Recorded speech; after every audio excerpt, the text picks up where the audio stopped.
Welcome back to the Hermit's Craftbench. My name is Obsidian Mace, and this is a series where we take builds and ideas from the Hermitcraft server and we try and develop them further to hopefully share a bit of inspiration back around to the rest of you.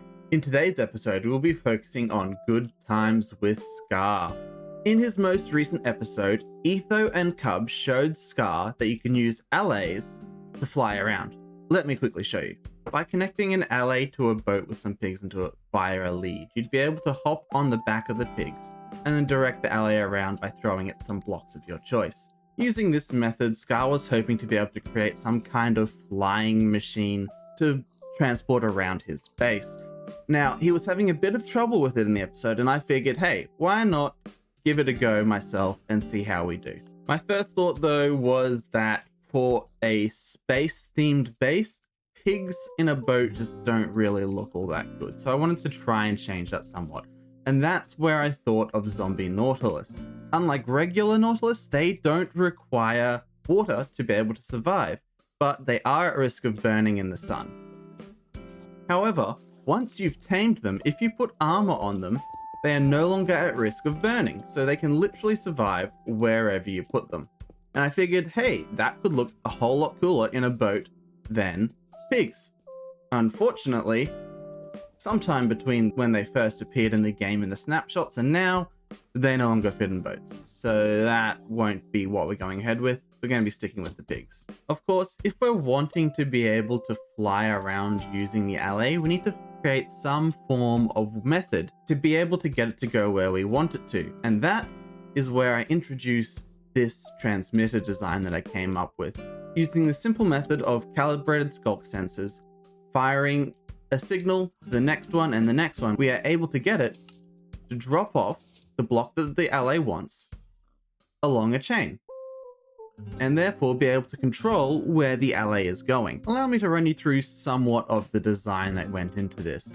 You'll notice first things first is the wool around the design. This is to create it so that it only receives signal from the correct direction. If it's coming in from the side, it won't work.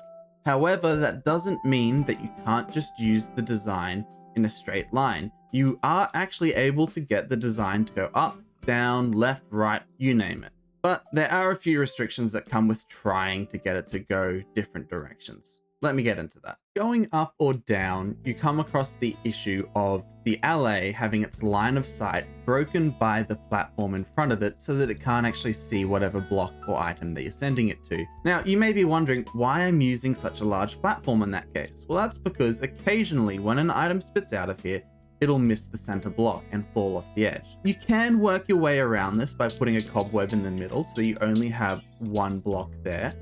However, even still, sometimes the allay will just fail to see the block.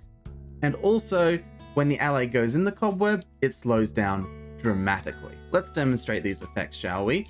By sending it through again. So it will go and grab the first one, and then it will fly up towards the second one, getting caught in the cobweb and slowing down. Now you'll notice it turned towards me. That's because it didn't see this last block up the top, because it was blocked off by the platform. Sometimes, even when all of the changing elevation platforms are using this cobweb method, it'll still fail to see the next one, and that can be a real problem. Let me show you why. If I am in this boat here, and then the allay sees me rather than the next block, it will, instead of going to the next block, drop down to give me the items it just picked up. See that? That's no good. We need it to go there. This, unfortunately, will continue to be an issue regardless of anything that I've managed to do. I thought I'd figured out some ways to fix this issue. It still happens. Luckily, if you don't do these elevation changes but keep it flat, it tends to work, I'd say, 95% of the time. Luckily for us though, turning corners doesn't encounter the same issues at all. The line of sight issue just isn't a problem here, because, well, there's nothing obstructing its view. And of course, with this being a relatively simple and small design, you can decorate this to look quite well in your world, which is good for people like Scar, who may be wanting to make some kind of weird alien ship design.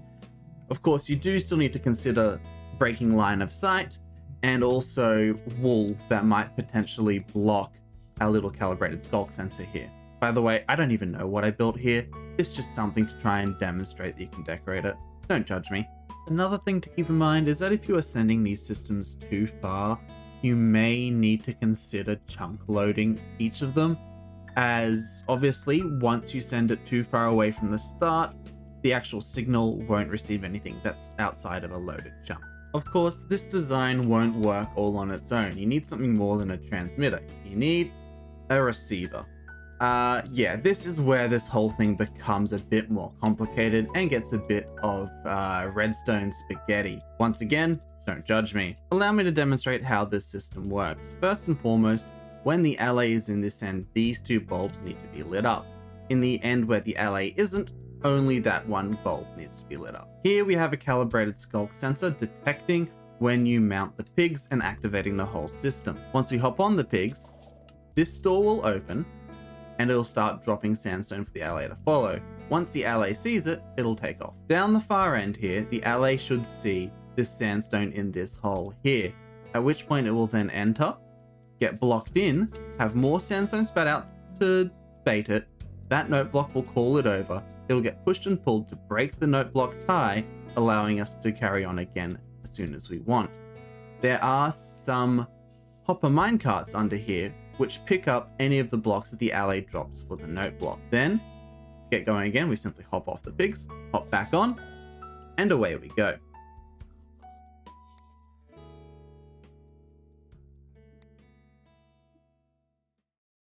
Sometimes the allay won't see the sandstone on this end and will drop down to give the sandstone to you, making you have to set up the system again. It's frustrating. I haven't figured out a way to get around it. Mind you, you can limit the amount of possibility for the allay to have its line of sight broken by adding a tunnel at the end of the system, or by extending down these cobwebs if you are using them. However, even with these precautions, it doesn't completely eliminate the possibility of the allay just not seeing the next block and getting distracted by you. Of course, a tricky part about this design is that there are hopper minecarts submerged into these blocks to allow it to work. For those who don't know, this can be a bit confusing, so let me break it down for you. We are going to need here these blocks. We're going to break them and we're going to just place in some fresh ones. Just a little bit out of line. These are what we're going to push into place. They are going to get pushed by these pistons, which we will later power with some redstone torches. Over this side, we're going to need to block them in with some solid block. We're going to place the rail, minecart hopper, and break the rail. And then you're going to place another rail, minecart hopper, break the rail, another minecart hopper, and we break that rail, locking them all in. Now, we power all these, break it, and we have the minecarts submerged into the system. At which point we then just replace any blocks that we broke earlier, and that's how we do that. In case it wasn't already very obvious, as cool as this design can be with the floating parts and being able to design it in these ways, it's just not very reliable. Which leads me to Scar's second design that he thought up and I think is much more reliable if done right. So then, what was Scar's second design that would make this easier? Well, he figured he'd do away with the floating platforms and just do a simple monorail design, which theoretically works really quite well. However, as you can see, the allay is still kind of unreliable. It's okay, but it could be a lot better. Why is that? Because if you're doing a monorail, just use a rail. I present to you a far simpler, far more compact, far more reliable design. It's just a pig rail. Why deal with the annoyance of allays when you can just have a rail do the job for you? Honestly, if we're going to go with the monorail, just do this. It is so much easier, so much less pain, and you can decorate it. But there is one more thing that I wanted to try and touch on, a little unrelated to this, but still Scar related, before I end off this episode. Scar was having an issue with these little guys, the copper golems, actually remaining in render at a distance with his bank build, which honestly is actually quite a simple solution. But let's demonstrate first of all what that issue was he was having. Once you reach a certain distance, they fade out of render. And that isn't even all that far away. You can still decently easily see them, and that's even with me having my FOV quite high. The base amount, normal, you can see even easier. So how do we get around this render distance issue? Well, as I was saying, it's actually quite easy. It's as simple as using armor stands. By putting on its arms, giving it that, you can then switch it onto its head, you can make it invisible, turn gravity off, and then we can just raise its scale up to 1.6 so that it is the same size, -3, sink it down a little bit further, and all of a sudden, let me show you, what was an issue for the other one is no longer an issue. And we can go back a long way. Let's see how far we can go and still see it.